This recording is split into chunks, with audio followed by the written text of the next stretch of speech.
to another episode of the Empowered Intuitive Academy podcast.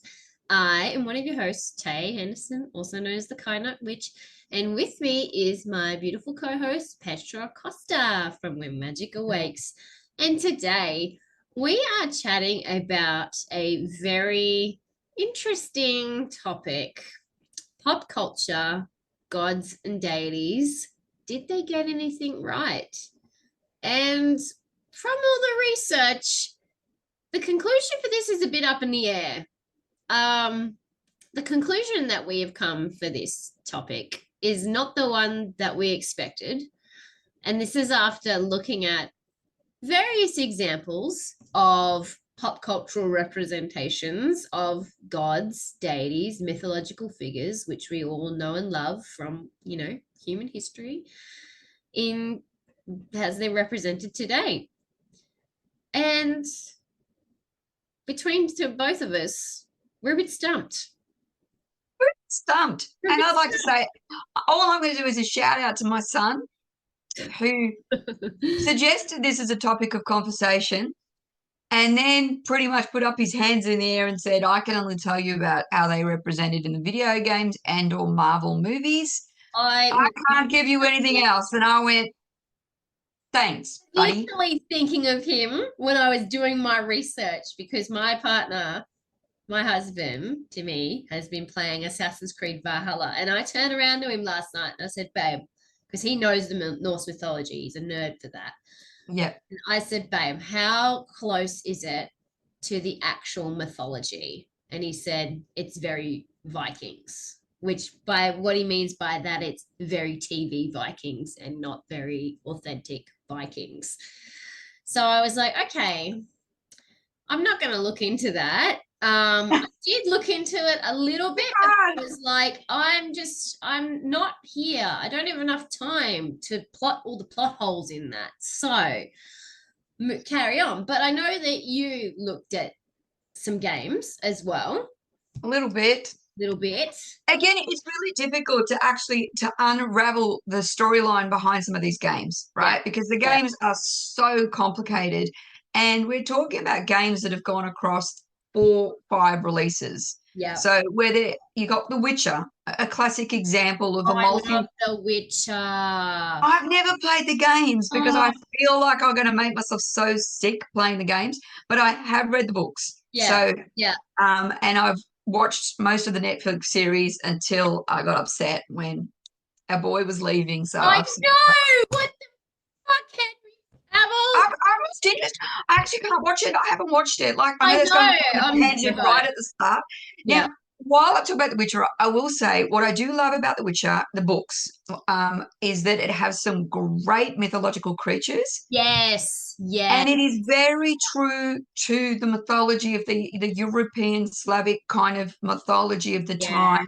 Even that had all of these dark creatures. First Witcher game and just like looking at all the different creature names and actually looking into the mythos behind them and being like, damn, these are pretty on point for like the actual mythologies. Yeah, that's what I loved, right? So I'm going to go right out there without going into too much detail. And I'm going to give Witcher a tick. Tick. And just from being true to the mythological creatures, yeah, double thumbs way up. I'm not going to comment about the movie or the Netflix series because it went off on its own little Netflix tangent. So let's not worry about that. What's funny about that is Henry Cavill actually bailed on the series because they weren't sticking to the books and the games. They were going off on their own tangent. And I think that's what happens with a lot of these pop cultural representations of like mythology and the fictional fantasy, whatever, is they try and cater to the larger audience that instead of the targeted audience of the original fan base for these things and people who are knowledgeable. So props to you, Henry Cavill. Praise Henry Cavill for being authentic and sticking to his Absolutely. All the support we can give him. Motherfucker. Absolutely. But what I want to point out is, though, if anyone's read the Witcher books, is it just me that got the whole Avalon kind of reference as well? Because I think there's a huge reference to the Lady of the Lake and all of that kind of stuff that comes up in the later books. And the books are they don't have a continuous storyline quite like you would expect. So when you embark on the Witcher journey, it doesn't have this, one book follows another book. The first couple especially are very much pretty much getting this dude, throwing him into a situation against a mythological creature and destroying it. And it's just not really a story. And also I get with Dandelion or Jaspia or Jaskier. I get him also as being the eternal bard. So he also gives me the vibe of, the Avalon bards and all of that. He's almost that Taliesin. Yes. So I was looking up, I was Googling it, thinking a million people would have asked that same question. Like, do you feel, or who's the bard or Dandelion, who is he? And I got nothing. No one was coming out going, oh, you've nailed it. Perfect. Yeah. So, Witcher done, love it. See lots of references. I think it reinvented a lot of stuff, but it stayed true to the origin of the mythology and put it in a new story so it didn't cross any boundaries, right? Yeah. So we then go into Gods of War. I remember when this came out on the PS. Gods of War have, to say they've got a shit ton of gods in the game would be unfair. I had a really great website. I've lost it now, as you always do. Listing all the different ones. But I thought, I'm not going to go through all of them. Some of them made up, so I can't, you can't fact check them. Can't verify, Can't verify. Can't confirm nor deny. But what Gods of War does an amalgamation between Greek mythology and Norse mythology. Okay, so you get to the point where in the course of the game that they actually the main character that you sort of like unlikable hero that they make you love even though he's a horror brings down what do you call it, the Greek pantheon sits up there. Where does it sit up? What's it called? Mount Olympus. Yes, he brings it down, right? He brings it down and gets completely, sacrifices himself and all that kind of stuff. But then he just scoots over into Norse mythology and finds himself over there. And it's like, okay. And then they start running through some of the, and then they get links that he's got a bloodline to this person and he's really one of this. And I'm sort of like going, it's like you got a lot of names and you thought, cool. This is what Thor's about and this is what this one's about, and I'm going to throw them around and I'm going to merge them into a story. So if you look at it from that perspective, okay. And like, for instance, I looked into Freya, Norse mythology, the lady goddess associated with love, beauty, all of those things, a bit of war too, a bit of a like fiery old soul is she. She likes to ride a chariot of cats. Yes, chariot of cats. I actually had the name of the cats here, but I'm not even going to bother. I like the fact that she possesses a cloak of falcon feathers. Luxurious. Like, who's not going to feel ready to kick ass? Literally, if they're wearing a cloak of falcon feathers. Extra salty if someone got blood on my feathers. Oh, that's it. That's a reason to destroy. I'll go off into Greek mythology, destroy Mount Olympus because you ruffled my falcon feathers. I'm going that. But I've got to say again, she does her stuff. She rules over heavenly things. She receives half of the people that die in battle. The other half go to Valhalla. Blah. Does she do anything else really great? I'm trying to see what else she does, but I can't find anything. She does anything that's so fantastic. But I've got to say that in the game series, she can go into a rage, so you can set off her warrior side. But most of the time, she's an advisor. She helps out. She talks and Kratos and takes him through his every step of the journey, giving him help along the way. And she also has the ability. This is the one thing that I liked. she also has the ability to teach the ways of witchcraft to, what are they called? The Iser. Yeah. Is that Yeah. right? Yeah. Yeah. So she teaches them that, which is a true mythological reference back to the mythology that she had the Yeah. power of some levels of witchcraft. And the Aesir are the gods that are like kind of like the higher pantheon of the Norse. So like Odin and Freya and Frigga and Balder. And then you got like the Vanir, which are like the lower gods. They're still important, but God, but yeah. every day, kick it back, have fun with everybody else gods. Yeah. Yeah. But I've got to say, I investigated her, and I've got to say, tick, Represent tick. God, tick, another tick. right. Yep. So in terms of, what's it called, Gods of War, I've got to say, when it comes to that representation, can't fault you. Yep. We've also got Hermes is I flying in on his love little feathered Hermes. feet. I love Hermes. I have a special spot in my heart for psychopomp gods, I must say. Like Who doesn't love him? gods, And yeah, his little tricky ways. yeah, And again, this is where we gets a little bit confusing. And I'm going to, as much as possible, refer to the Greek mythology, yeah, because from what I can see, the Romans did nothing but steal the Greek mythology anyway. yeah. Um, I Fucking don't want to be assholes of rude. antiquity, you Romans. Yeah, I don't want to be rude, but yeah, I'm looking for something new. I am.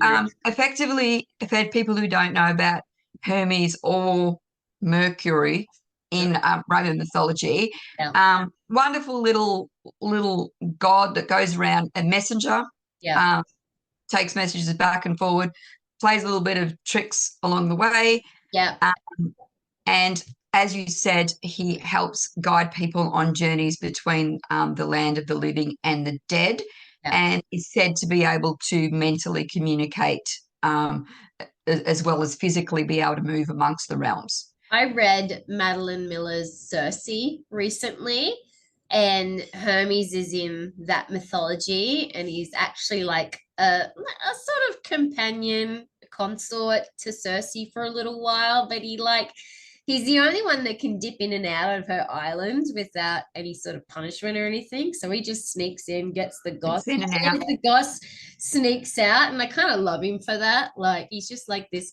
you know, sneaky little side character. Sneaky little free spirit. Yeah, And free spirit. is it just me, or does he have an androgynous vibe? He does. He does. He's just He really does. yeah. And you know what? He's a soul guide, sorry, Yeah. and conductor of the souls into the afterlife. That's what he's like in Gods of War. He's got the speed of a messenger, and he's a trickster, and he does what he normally does. So I've got to say, Gods of War, Tick. 2 for 2. 2 for 2. Who else? Who else is in the Gods of War list? Is that all Oh, that you know or what? I closed that off a minute ago. there's too many in there? There's too many in there, but you've got the I'm going to butcher all of these, but you've got Mimir. Is it Mimir? Mimir. Yeah. That's in there. Odin, of course. Yeah. I did not look at Odin and his representation in Gods of War, but can we just speak about Odin for 2 seconds? Yeah. Because That's fine because I looked at him in another source of pop culture. So would you like well, you go, because I've got just the tertiary understanding of Odin and just my Okay. general love for him. Well, let's compare and contrast. You tell me your Yes. history finding on Odin, and I will follow. Okay, so I'm going to go Odin just based on my knowledge before I looked anything up, Yeah. and I can say it's not changed at all. At So all. Yep. Odin, a very powerful god, originator, came out of the well, from my understanding. He's there. Knowledge is one of the things that he seeks above all others, which leads him to get the mead, has a little tipple and gets himself some knowledge, and also has obviously 2 birds, I think most commonly crows or ravens, that are around him and some wolves that are also. Yes, two wolves and two crows, or two ravens. Yeah. So love that for him. Absolutely love that. And if anyone, it's fallen off the wall, but I had a picture of my version of the Shadowland on the back. Used to be on the back wall behind me. Yeah. For my Oracle deck card. Yes. And it's actually got two crows in there, or ravens sitting in the tree, because I wanted to represent. Oh, my hair's falling down. I wanted a representation of the summer tree. I got too excited looking around. Rodent. Oh, father. I was all excited. But he went on the world tree, which is, go say it for me, Yggdrasil. Is that close? I think that's close. Yggdrasil. He goes on the world tree, and puts himself on there and has to go through many torturous event to get the knowledge. Now, I'm pretty sure that's where he got the knowledge of the runes. Yeah. Is that where he got that? What happened was that Odin went to the well of Mimir, which is the well of memory, and he wanted to learn sorcery, which in Norse culture is like a woman's art. Magic is a woman's art. So it's in this way, Odin's kind of a bit more androgynous than we think, because he's often portrayed as this like really masculine war god, but he actually, was a great seeker of the knowledge in the mysteries. Yes. And so he goes to the well, sacrifices his eye to the well for the knowledge of the world.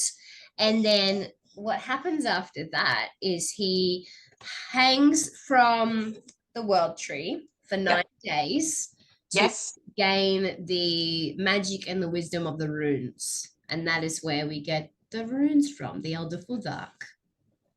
Beautiful. And for Hugin and Munin are thought and memory, or thought and mind. Well, what I like too is a lot of people confuse runes with being an alphabet. And although they're not an alphabet. They're not an alphabet. You can write words with runes. Exactly. And people need to understand that the runes had an embodiment of things of a cosmic nature.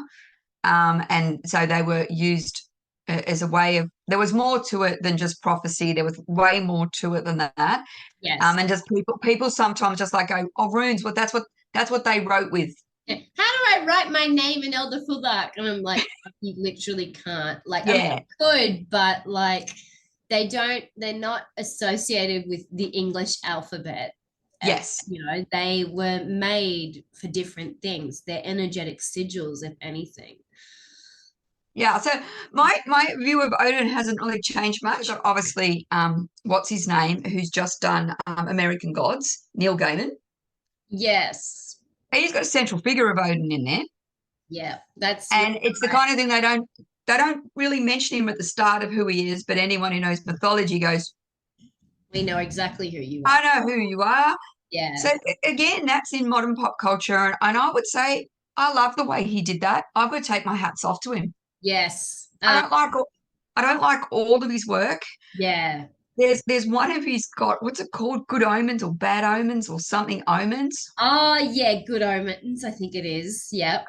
One of my very, very bestest friends loves that book so much, and I read it, and it's one of the few places that we diverge, and I go, really, I can't believe you really like that, but she absolutely loves it. But so I think there's some really some authors out there that are doing really, really good job of nodding to mythology in a beautiful way.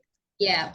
So, and that's where I looked into Odin with. Tell me where people getting it wrong. Thinking, what? Thor Ragnarok and Thor movies? It's probably the best pop culture, but I'm like, no. No. I love Anthony Hopkins, but I did not like that representation of Odin at all. And the first pop culture reference that I thought was American Gods, and literally because he followed the mythology.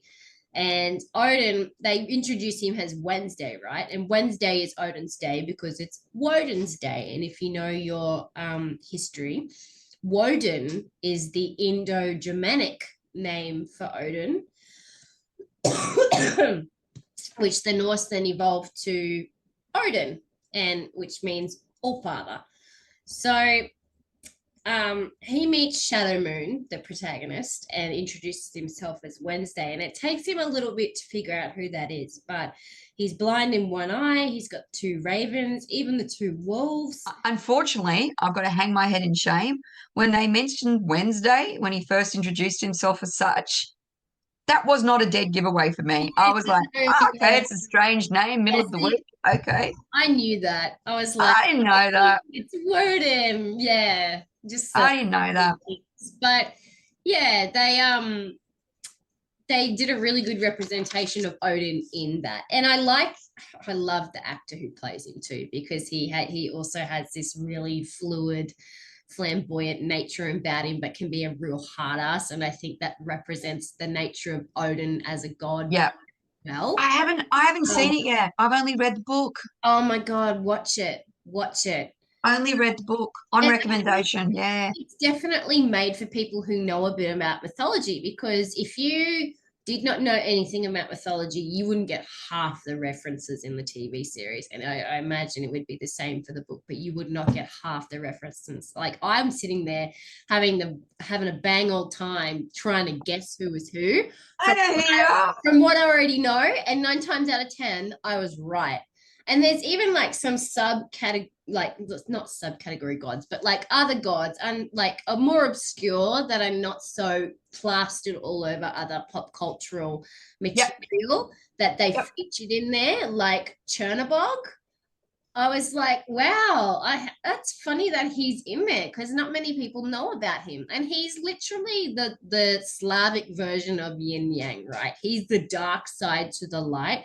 His name literally means black god, or the black one.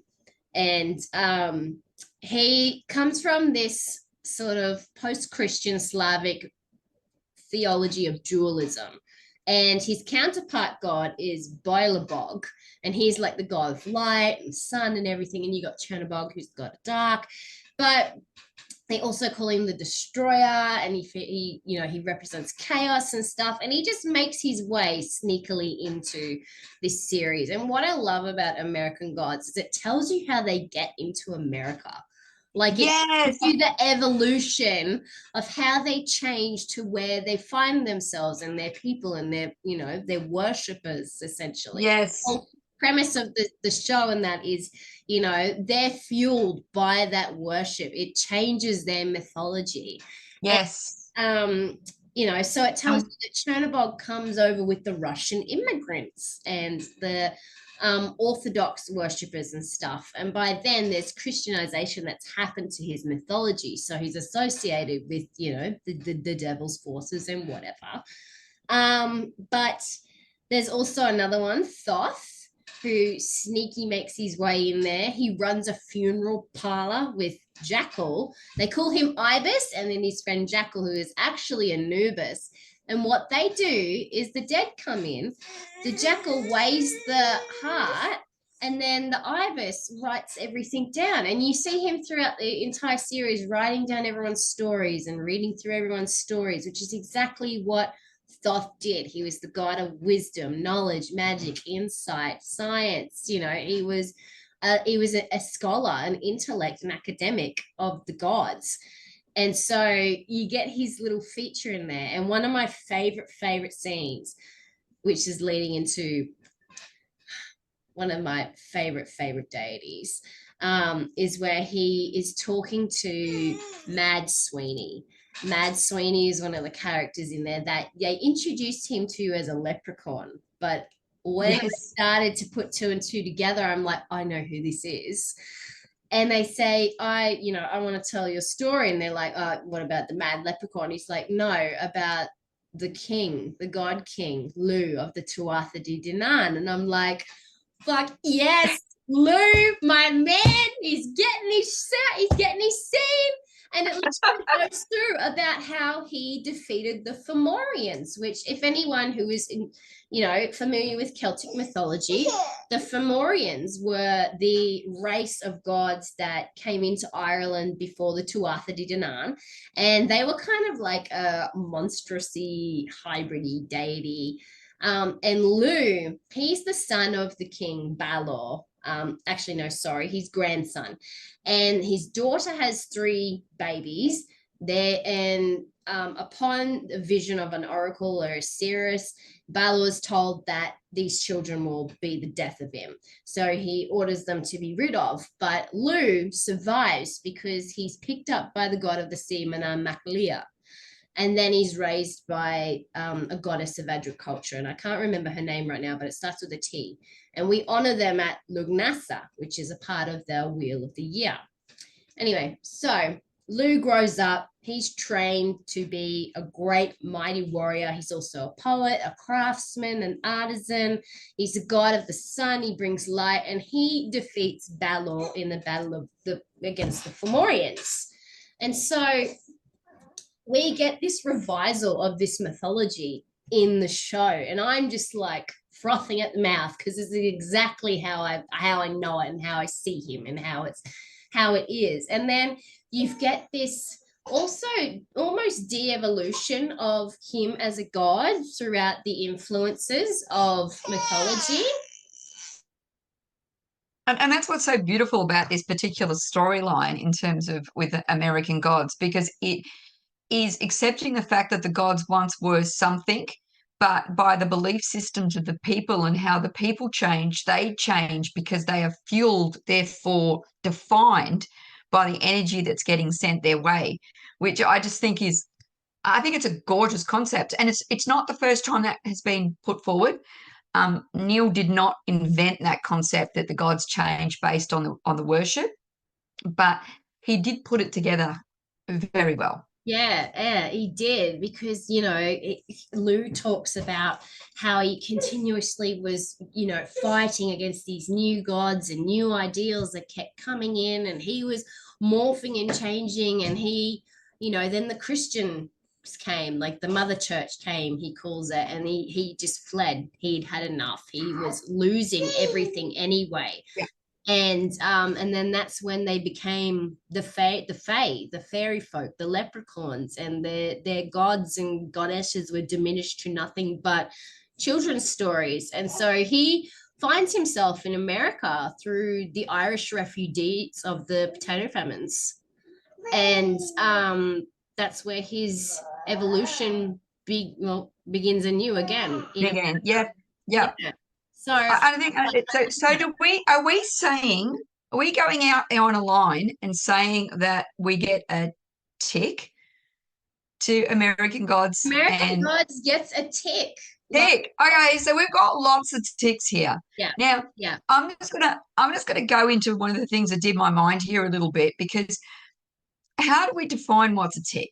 Right? Because we're talking about, like, I'm a bit of a purist when it comes to mythology, and I'm more like, oh, you don't know your mythology. All you know is the Clash of the, Titans version of it. You don't really know the real stuff. Yeah. Well, I'm going to put forward that none of us really know much of anything. Yeah. And the reason being is because the mythology is literally Greek mythology is all been based on a couple of poems written by Homer. You've got some by Hesiod. They put some stuff together that has little bits and pieces of these gods in it, because they're actually telling a tale. Homer's Odyssey and the Iliad goes, on a journey. Yeah. You meet the gods along the way. The gods are like met along the way. Yeah. That's the basis of Greek mythology. You've got that, and you've got obviously the worship. So the artwork portrays a story of what's going on in that time. But in terms of actually written lore, where it's written down in a book and it says X, Y, and Z, we've got a whole bunch of poems. Yeah. That's the reality. Same thing with Roman mythology, although we won't spend as much time on that because we can just refer back to Greek mythology. Yeah. But again, and we're talking that the Homer's Odyssey was written around about the 7th century BCE. Okay, so it's been around for a very long time. You go into Roman mythology, and we've got Ovid is the big one for, again, a whole bunch of poems that he wrote. He reigned during Augustus's reign. That's when he was writing. He was a contemporary for Virgil and Horace, which we know of those two. what was interesting again is that he's writing all of his stories based on Roman mythology, all of his poems. So in metered form, it's you can't just straight line describe something. So poetry has a level of interpretation to it anyway, just by the device that you're using. So I But think, he was kicked off. He was yeah, actually, Augustus was like, I don't like what you're writing, yeah, booted out and exiled, yeah, and spent the last 9 years of his life on an island yeah, because the ruler of the time didn't like what he was saying. yeah, Which leads me to Norse mythology, because somewhere in my head, I had the written work of Norse mythology predating Greek and Roman mythology in my head. But the actual written does not predate it. It actually comes from, funnily enough, a whole bunch of poems that were written and a bit of narrative prose that was written in Iceland. And that was written around about the 10th century CE, current era. So not BCE, not whatever. We're talking current era. So the written form of Norse mythology is very recent, which I found really interesting. What I found interesting was the poetry of the Norse mythology was something that they called the Codex Regius, which is Latin for royal book, but it's actually called the Conus book, which I think sounds so much nicer, which is the yeah, king's book. And again, it was a whole bunch of poetry that yeah, was written, but it was written so much later. It was written in a time because it was written by Christians with Christian language in terms of their actual written form of our alphabet, our language. yeah, So it was never written in any way in its original, Icelandic mm, way. It was yeah, always an interpretation. yeah, So it's funny because I've come down to the point where I'm like going, there is no purist mythology anymore. yeah, There's ones that might be more based on historical poems of the time. So you can say, oh, this person, banged that person and they produced these, and then they went off and there was another 20 little yeah, half yeah, goat, half human things that came off from that, and all of that, yeah. which takes us right straight into Percy Jackson. But um, I think to have a purist form on this, when it's been interpreted through poetry, is like saying that you've got a purist version of the King Arthur legend. Yeah. And everybody's like got this version of King Arthur, and they've, wrapped him up with Arthurian legend, mixes in with the legend of Ambrosius and Merlin, and they're all in together, boys. But Yeah, the original work, Merlin and Arthur had nothing to do with each other. yeah. They just weren't even from the same time. They were a completely different story. Merlin just pops up here and there. So Mm. I just think it's funny how we want to be purists on something that's just on shifting sands, is So I probably think what I'm saying. I have a pretty good response to what you're posing. Yeah.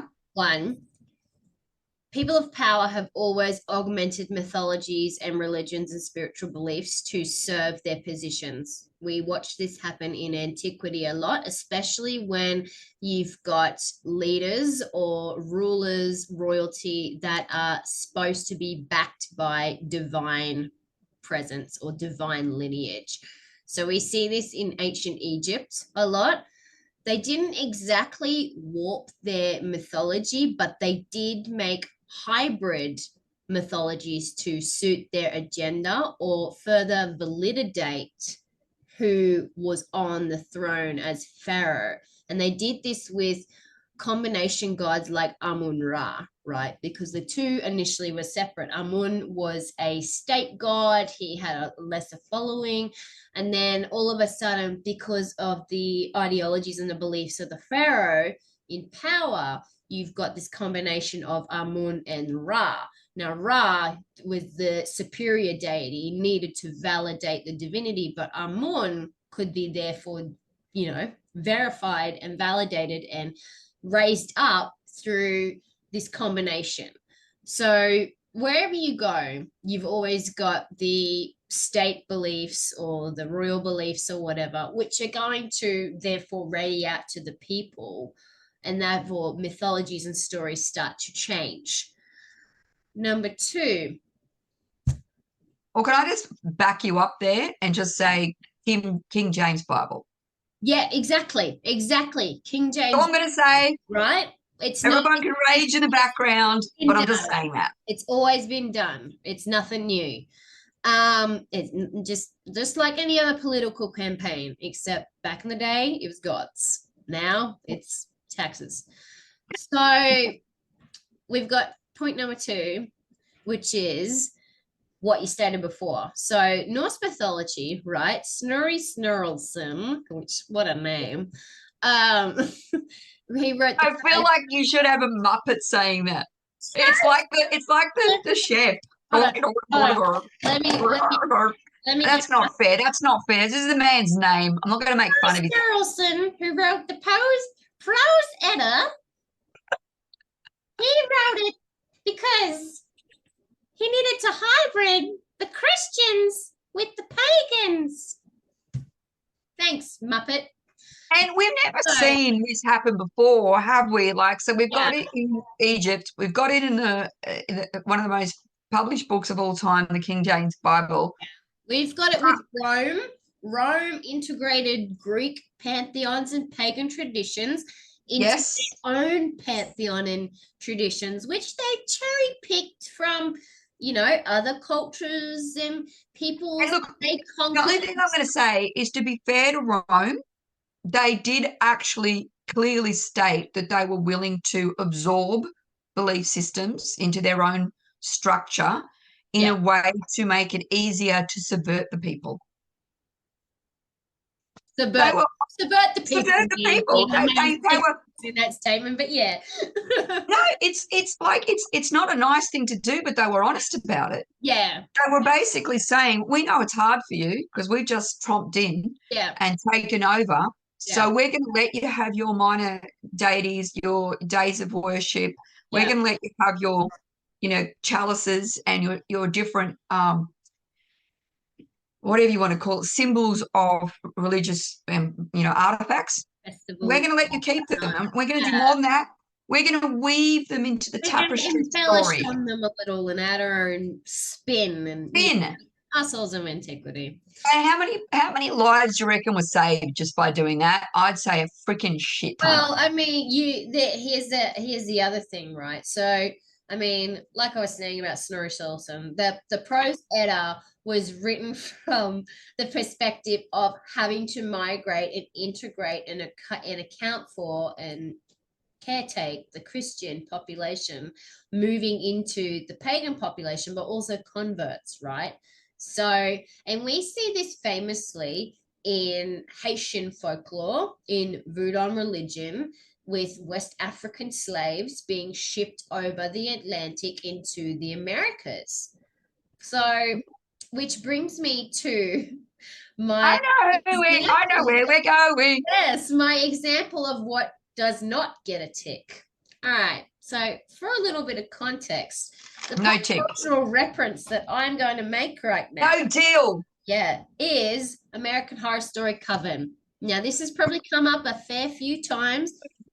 We've talked about this before. Yes, I love the show. I love the concept. I feel like it would have got a tick if it just changed the name, right?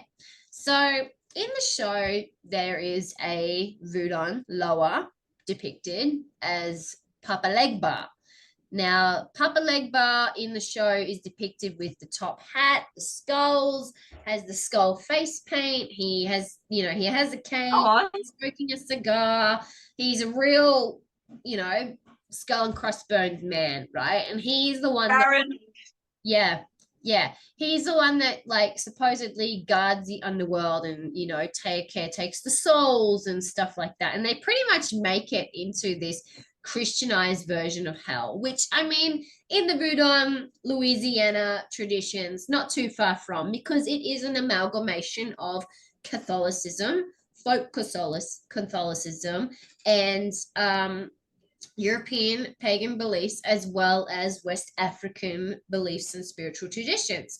That's what it is. And Haitian, it's all of a fusion. And we see that through the evolution of their spirits and their deities and whatever. So that's fine. But then they call this character Papa Legba, but he actually isn't Papa Legba at all. His name's actually Baron Samedi. Now, Baron Samedi looks exactly like how they've depicted Papa Legba in the cover. Yep. He behaves exactly like they've depicted Papa Legba in the coven. He is the underworld keeper. He is a party goer. He's manic. He likes to smoke. He likes to drink. He likes gnarly offerings. Working with him is pretty hardcore. You've got to be pretty devoted to your cause. There's no take backsies. He does like a good line of coke. And he's a Gede lower. So these Gede lower are spirits that deal with the realms of life and death cycles. Cough break. But he's also, and it's funny because Baron Samedi is also depicted in Disney's Princess and the Frog, like a priest man who works with Baron Samedi. You've got him in The Chilling Adventures of Sabrina in a little sneaky bit. And American Gods also features him. But this is probably the depiction that's closest to him. But it gets across because they tried to pin his identity on another lower, and it's disrespectful in the culture and the faith. Now, I don't practice, I'm not a part of, but from my research and my knowledge, this is the consensus. So Baron actually is named Baron Samedi because it's French for Baron Saturday. Saturday is his day. And he's also known as Baron Lacrosse, Baron, what does that say? I don't know. It's French, but its other epithets are Baron of the Cross, which relates back to the Catholicism, and Baron of the Cemetery, being the guardian of the cemetery and the dead. Because of the underworld link, Yeah. And his wife, funnily enough, is Mama Brigitte. Now, Mama Brigitte is an epithet of Bridget, who came over with the Irish who settled in the South. So that's where we get this like hybrid being coming in with all these multiple faiths. But she is also a protector of the cemeteries as well as life and death cycles, and honored in that way. Papa Legba is very different to how they've depicted him. Papa Legba is one of the oldest lowers, and if you want to talk to anybody in the Gede, you have to talk to him first. He's an intermediary. He's a psychopomp. He is a lower of the crossroads.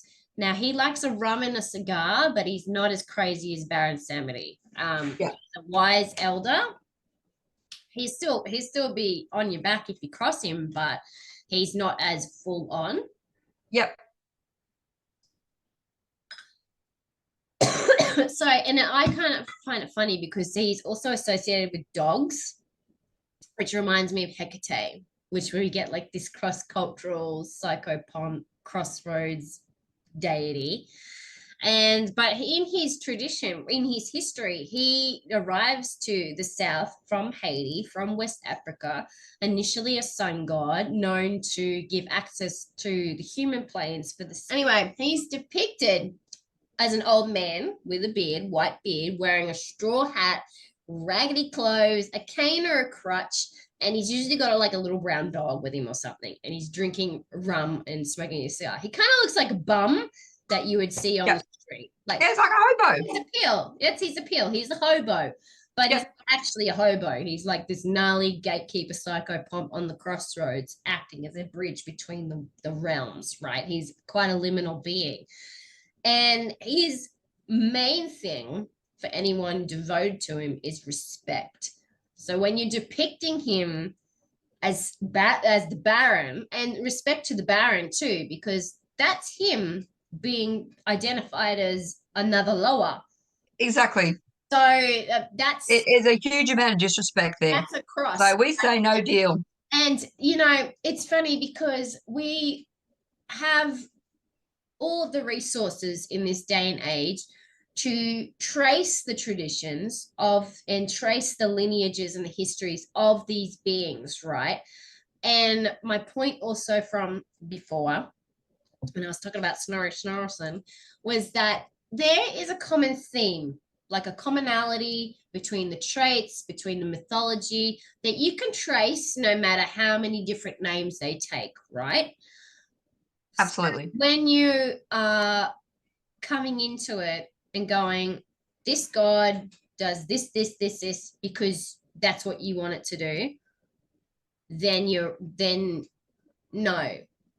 Like, No. probably thought, the producers of that show probably thought, Baron Samedi, that doesn't really roll off the tongue. Get Like, the wrong. Yeah, exactly. we like the look of Baron Samedi. So we're going to take that and we're going to fuse them. Yeah. That's not, if you It's not, that's not on. of New Orleans properly, do it properly.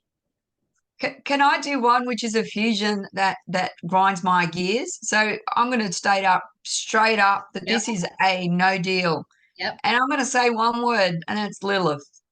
I'm just gonna look at the camera and shake my head. I'm very disappointed in Lilith's representation. Although what I think has happened, it's morphed into being two beings.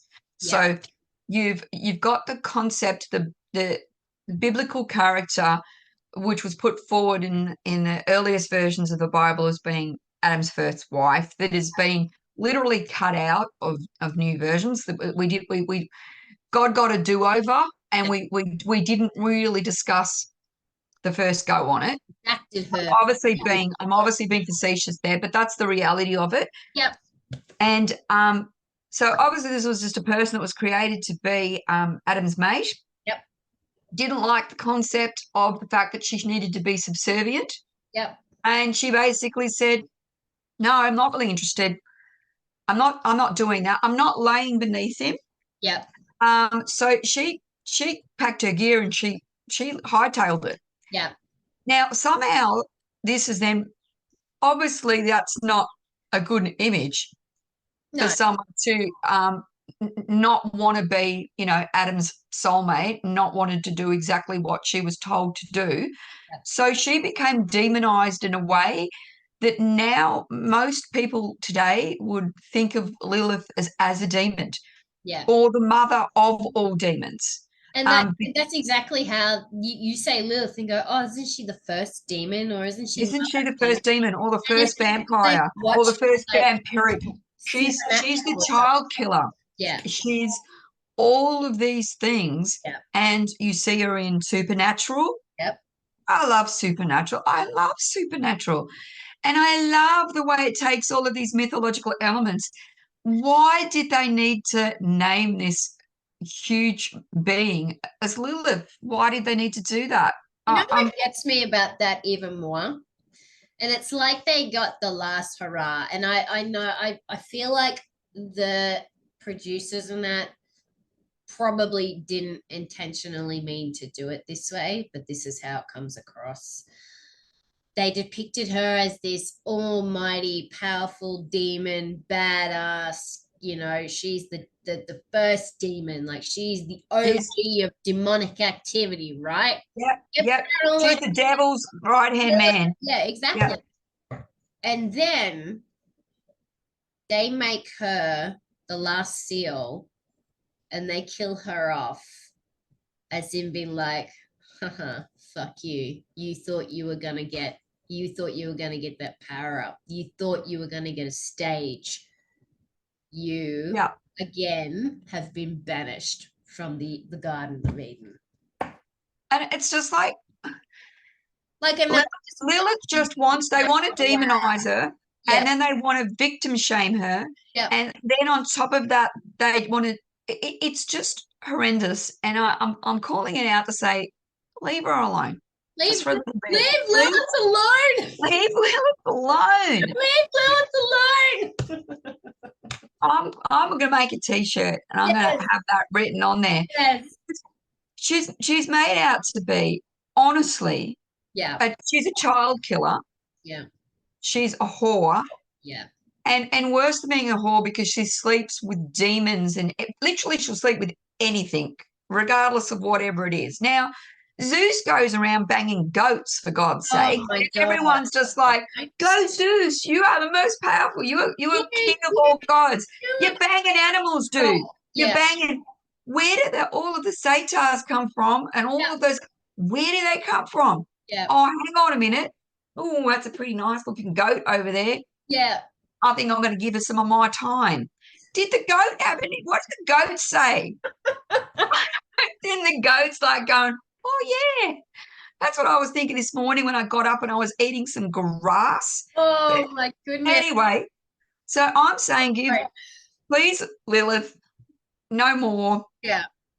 Or make it clear that you're just using a name and it's got no reference to that, but there's a lot of names in the world. It's actually funny that you point out Zeus in that sort of thing, because there's a lot of this purist thought, not purist along your lines, but purist as in like Zeus is always portrayed as this like real all-father, all-knowing, wise leader. Hercules, the Disney story. Pantheon. And he's like the most promiscuous, shit-stirring alpha man you've ever met. Like, poor fucking sorry, where's your daddy, Zeus? Yeah. Where's your daddy? Didn't he kill his dad or put his dad in a blooming thing? Because he was prophesied, Zeus was prophesied. Isn't that what happened? That's what happens when you don't have positive male role models. I know, right? Because turn into a guy that fucks goats. That's what happens. I was always wondering. Now we know. Now we know. Good to know. Okay. While I'm ranting, I'm going to go on a short rant here, a short tangent. I've done Lilith, got biblical references. I'm going to hang my head, but I've got to do it. The devil. Oh. Pop culture. We have so many names for him. Satan, Lucifer, the devil. There's so many. His name is Legion. Yep. Is there that many references to him in the original Bible? I've got to say, for such an important figure, such a pivotal part of a thought process, it really wasn't mentioned much. It was a bit like a byline, a sort of like whatever. And when you look into it in terms of translation from Hebrew to Greek and then moving on into English, you can see where some confusion might have abounded because of what he was originally called, Originally, he was the accuser or the adversary, but his job was actually to work for God. Like, job was to walk around and go, he was supposed to be a dobber.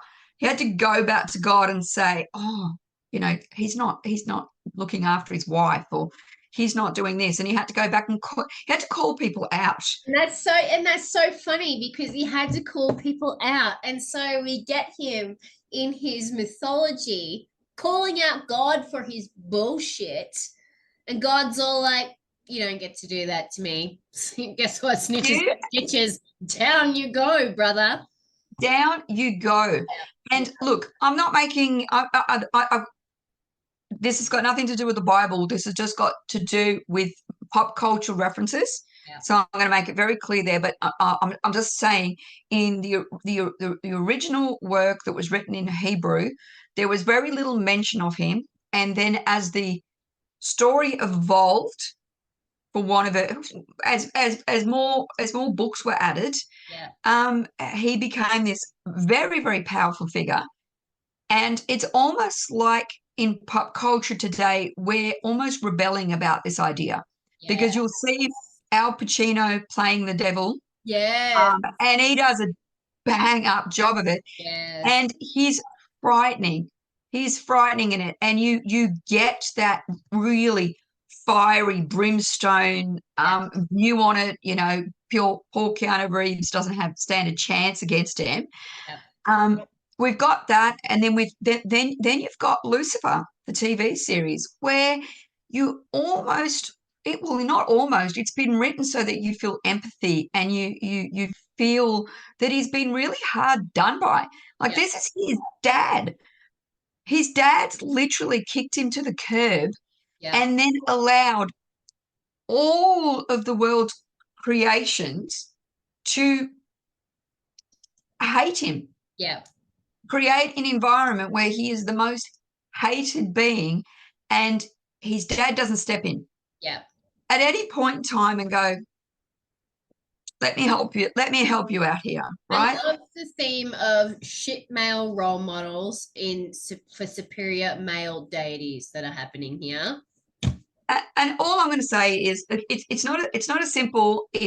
I was really looking into Tayla and I love looking into the origins of words and how words create the concept of what something is. Yes. And I'll just point out that when they were writing the Bible in Hebrew, they have like a little, let's just say it's like a "the," but it's a word that defines as to whether something is an entity or whether it's just a group collective term. Yeah. So whatever it is, there was many instances where it was ambiguous as to whether they were just talking about humans on earth that were not providing the correct amount of worship and acceptance of God's law. They were given, they were spoken about, but the same word was used apparently for this devil incarnate, this terrible creature. Satan. And I'm like, why would you do that? I'm just saying, why would you do that? What if the devil, I'm not saying the devil's not really bad, please don't get me wrong. What I'm just saying is let's go back to the wording and look at that and how interesting that actually is that. And it's funny because, you know, the point we're making here is that in the Bible and things where he is mentioned, he's more mentioned as a concept or a construct as opposed to a person. And it's not until like later on we start to personify these constructs and ideals that are represented in these publications.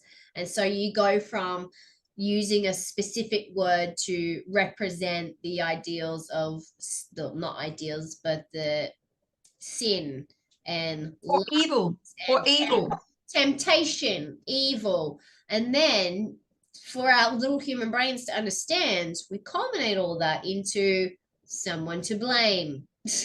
Because we can't take fault. We can't seem to confront that part of ourselves on our own unless we believe that some greater divinity or evil is behind that. And I actually really want to put light on another being that does this in a way, and also relates back to pop culture. So everyone knows about Thor, right? Bloody Chris Hemsworth, hot stuff. Rippling away. Yay. You keep doing that. Yeah. Keep doing what you do. We appreciate you. We appreciate you. Yeah. But I want to talk about Hel, or Hela, as they call her in the Thor. Now, you're not talking about the Christian hell as in H-E-L-L. No, you're talking about Norse hell as in H-E-L. Yes. H-E-L. Can't with elder food that rune, so we're going to use English. But we're going to talk about her because they have decided to bring her into the movie series. Now, they pretty much got everything wrong about her backstory and her character and her motivations and everything. So that's kind of shitty, especially because I really like Cate Blanchett. But in the movies, they depict her as Odin's daughter who goes wayward and tries to usurp the throne. And, you know, she brings about Ragnarok and she resurrects Fenrir, who is her steed, who comes in with all her undead soldiers to invade and take over. The only thing they got right about that was the destruction of like Asgard when Loki brings back Satyr, which is like the big ass Muspelheim fire giant, and he's like, "Fuck, enough of your shit. You're all going down. Sort it out. Fuck's sake, I'm older than time. I don't need time. I don't have time to be dealing with your petty squabbles." So that bit they got right, but the rest of her character, even depiction of her character, was so wrong. And I mean, we've only got Snorri Snorrelson's Prose Edda to go off with her actual mythology, but she's becoming more of a well-known goddess in today's sort of age. And I really loved her depiction in a game that I played. It's a psychological horror game, and it was actually made to depict the experience of someone who has psychosis, and it's called Nice. What a surprise. That's a game you love. Right? Because it's not a fucking podcast. That's so out of character. Yeah. So, Senua Sacrifice, Hellblade, fucking brilliant game. But the main antagonist in it is the goddess Hel. They also call her Hela in that too, but I think they've mainly done it to try and differentiate the place and the being, which is also how it was written in the Prose Edda. Her name was used interchangeably, but her original mythology was that she was actually a child of Loki, one of three. We've got Jormungandr, the world snake, who we talked about in our previous episode about the Ouroboros encircling the world. We've got Fenrir, which is the giant wolf, and then we have Hel, and she is a giantess because their mother was a giantess, and they were raised in Jotunheim. And the Aesir got word that Loki had been hiding his children in Jotunheim and that they were up to no good. So the All-Father, benevolent as he may be, come down and was like, you're not as monstrous as the other two, even though she looked like a half corpse, half person. Well, I'm going to send you down to Niflheim, which is below the roots of Yggdrasil. And pretty much she was charged with the position of guarding the dead. So anybody who didn't die in battle, they were elderly or sick or had an accidental death, anything that wasn't, within glorious, yes, glorious. It's just what I want to do is have my entrails dragged out of my body because someone stabbed me with something. Exactly. Yay! Yeah. So yeah, if you're not fighting for glory, praise Valhalla, which is so glorified even in the pop culture and everything. Like you just think Vikings.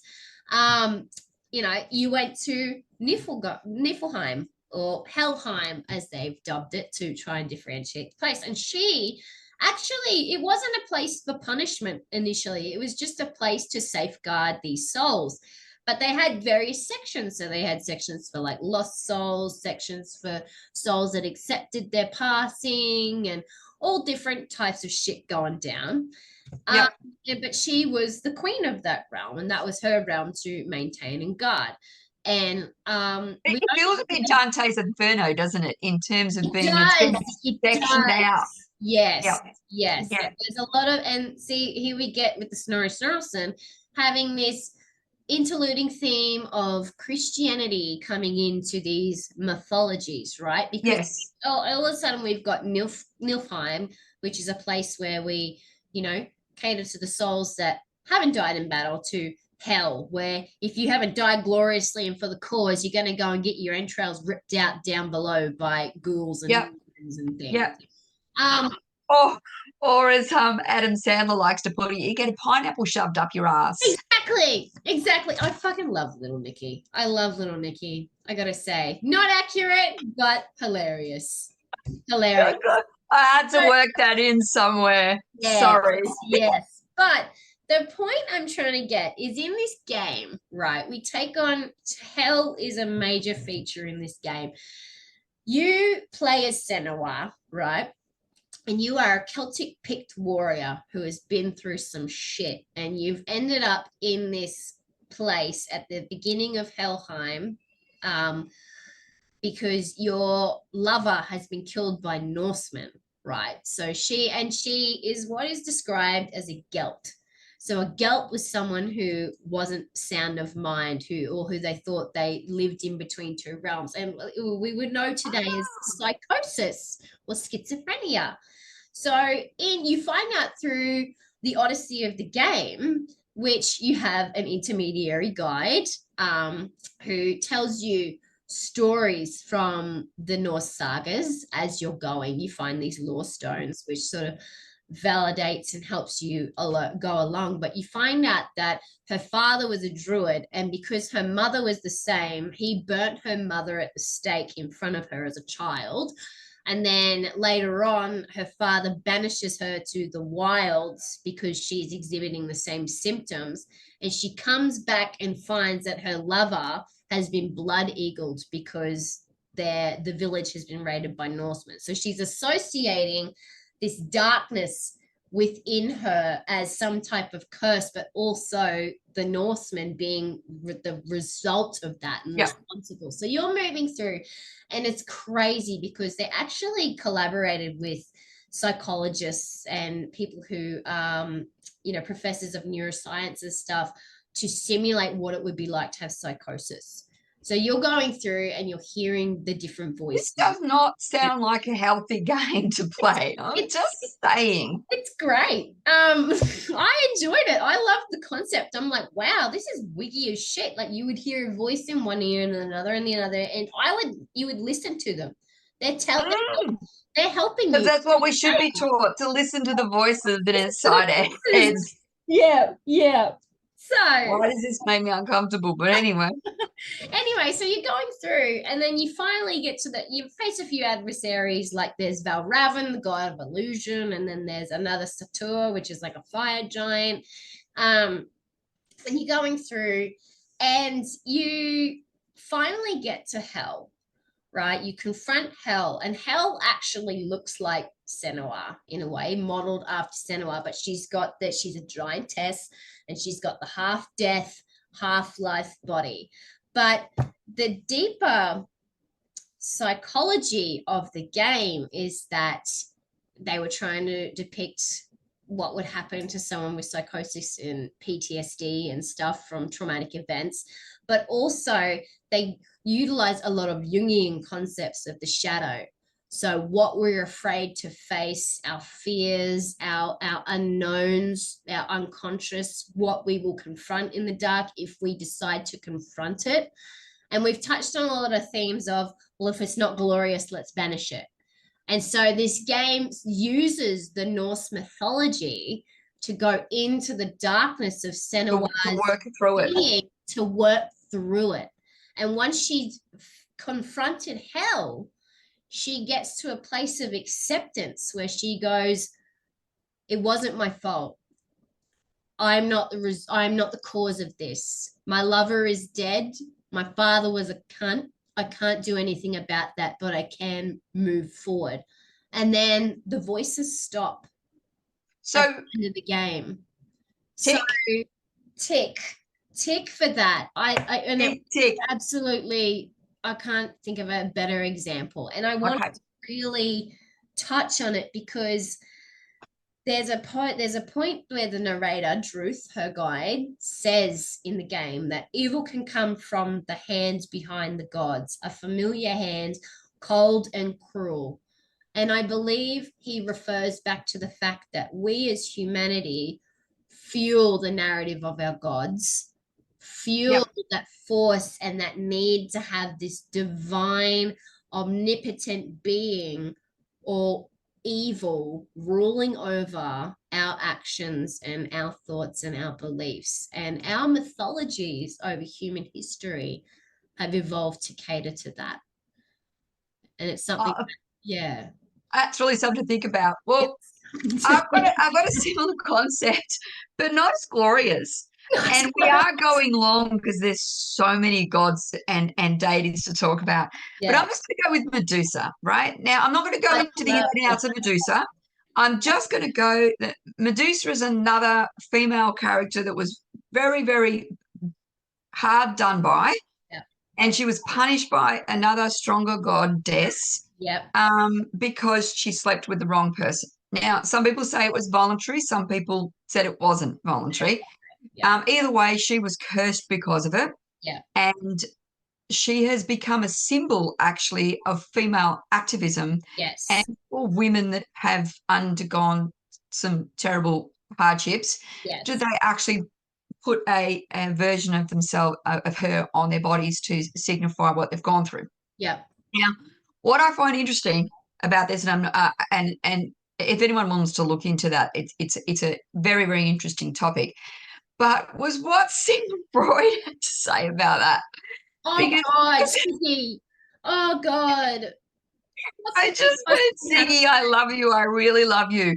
Oh, But yeah. but when I was looking at that and I'm thinking, okay, we're reclaiming women's power Yeah. by our view of Medusa. Yeah. And although she's often still portrayed as a villain, Yeah. and blah, blah, blah, we are also seeing her as not being the villain. She's the victim and whatever. But Ziggy basically came to the conclusion that the taking off the head symbolized castration. And it came about when a young boy would first see female genitalia, probably his mother's, and realize there was no penis hanging out of the hair of the pubic region. Therefore, the first thing this little child would think of is castration, and that's what Medusa symbolizes, and further puts forward the fact that this must be the case is because Medusa, there's no written record of Medusa ever freezing a female. So, of course, it has to be sex-based. The fact that the females were happy to leave her be, but the men wanted to go and chop her head off and or use her gaze as a weapon. But no, Siggy believes. I'm not going to go into what he thought about some of the other There's more about Siggy than it does about Medusa. Yeah. I think so. I think Siggy was a bit fucked up. I think he had some real problems. Now, I've got two more that I want to go through, and I've got to go through them really quickly. Yeah. The muses, Oh, I love the fates, yes, the morae, yeah, and the norns. They're in every one. everywhere. They're in English beliefs, Greek beliefs, Roman beliefs, all of them. Yeah. Slightly different names, but they're not changed much. I didn't realize this. I knew of the fates from just seeing them in general things. Obviously, Hercules, we know, you've got that scene when you've got them there sharing the eyeball, and it's all glorious. Stephen King has an amazing book called Insomnia where the fates appear and you've got them all. Yeah. And I knew them by, I can't pronounce them, but the Greek names of Clotho, Lachesis, and Atropos. I knew them as that. Yeah. So we've got the spinner, we've got the apportioner, and we've got the unbending. So one spins your thread of life, one works out how long that thread is going to be, and then one comes along with the scissors and snips it. Yeah. And there is no debating it. It is something that's predestined. It's about have their roles and they know what to do. That's what it is. In Romans, it's nona, decima, and morta are the names. Obviously, there's some links. They're also called, the Roman equivalent is the passe, is what their names are, which sounds a bit passe. But in Norse mythology, they're the Norns. The Norns, And there's the past. There's the second one, which is what is presently coming into being. And the third is what shall be. Yeah. So the concepts are virtually identical. Yeah. And there's some thoughts that this was where Shakespeare obviously got the idea of the three witches. And Macbeth. Yeah, I was really just thinking about that. Yes. So we've always been nodding to our gods. Yeah. Our myth, or if that offends people, I'll say we've always been nodding to our mythology. Yeah. And we haven't wanted that mythology to let it go. So I just really love the fact that every one of them, and even today when we talk about the fates, we all imagine those three women standing around, and we see one of them with scissors, and whether it's that's ridiculous. The threads and the weaving and the webs, yes. I just love it, and we do see it. Look, do they have to be old haggisy, old horrible things? and they're not in all of the cultures. I don't think they are in the Norse. I think they're quite beautiful women that are around a well. Yeah. But whatever. The last one I've got to, this is the last one I'm going to do, and this is taking all of my strength to do this one. And it's the Green Man. Oh, I have a fear of the Green Man that is so strong that if I get a card, I've got this deck of cards here, yeah. Gods and Titans. When I get the Green Man card, I just gotta walk out of the room. I'm not Yeah. even. Yeah. Yeah, beautiful God, like a God that represents fertility and rebirth and all of the wonderful things of nature. Yeah. But what I couldn't find was any actual reference to this as an actual God.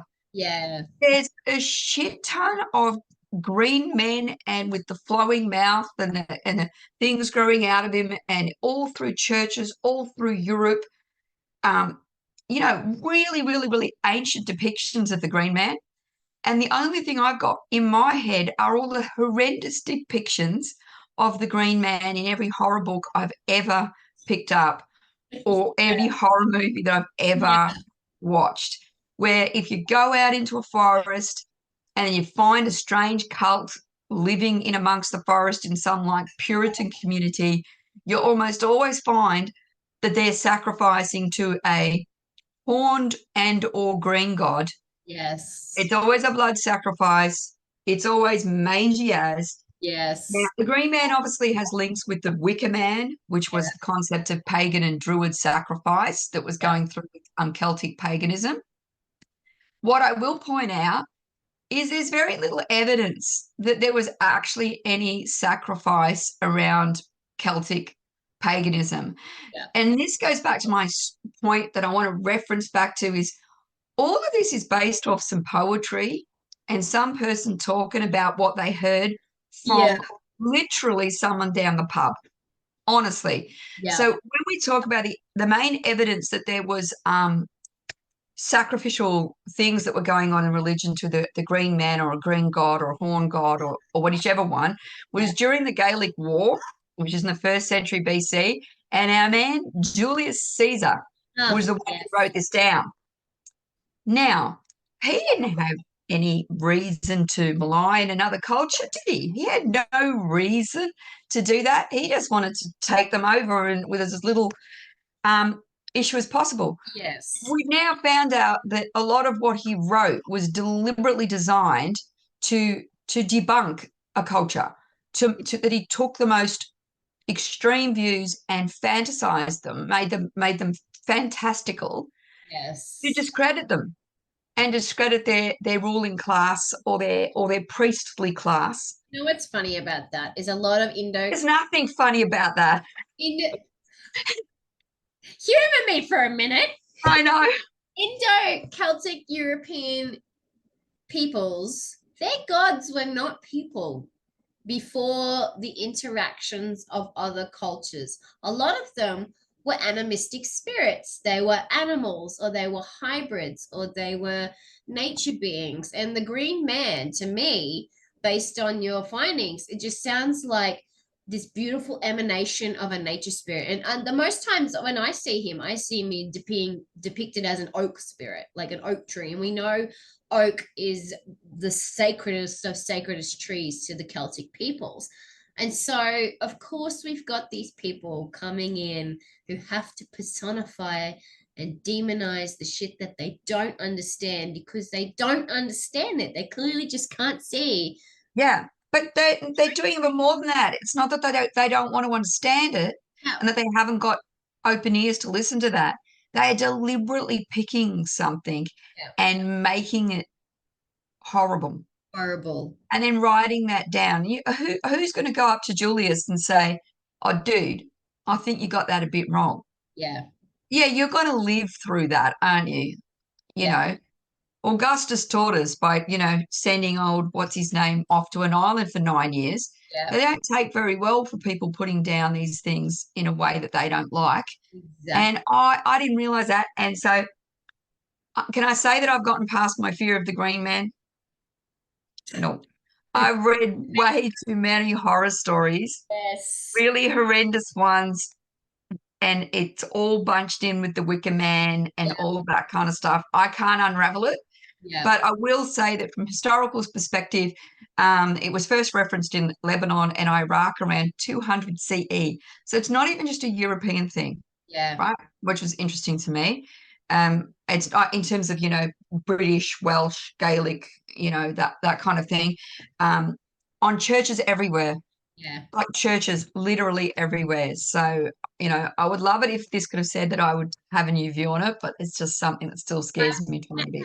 Having Paleolithic, Neolithic origins and then spreading outwards from there, because we know from archaeological studies of those times and studying cultures that still live that way today, a lot of their deities and beings and spirits are very much the same. They didn't have human forms, they had animal forms, or they were nature spirits, or they were ether, they were nothing, they were just energies that would come to and fro and interact with us. So I've got to say, from a pop culture perspective, in relation to the Green Man, no. and it's hardwired into me now. Yeah. All of you horror writers, all your bloody Clive Barkers and your bloody James Herberts and your blooming Stephen Kings. This is what you've got, to take home at night. Corrupting the Green Man in my mind, following Julius Caesar's footsteps. Julius Caesar, another asshole of antiquity.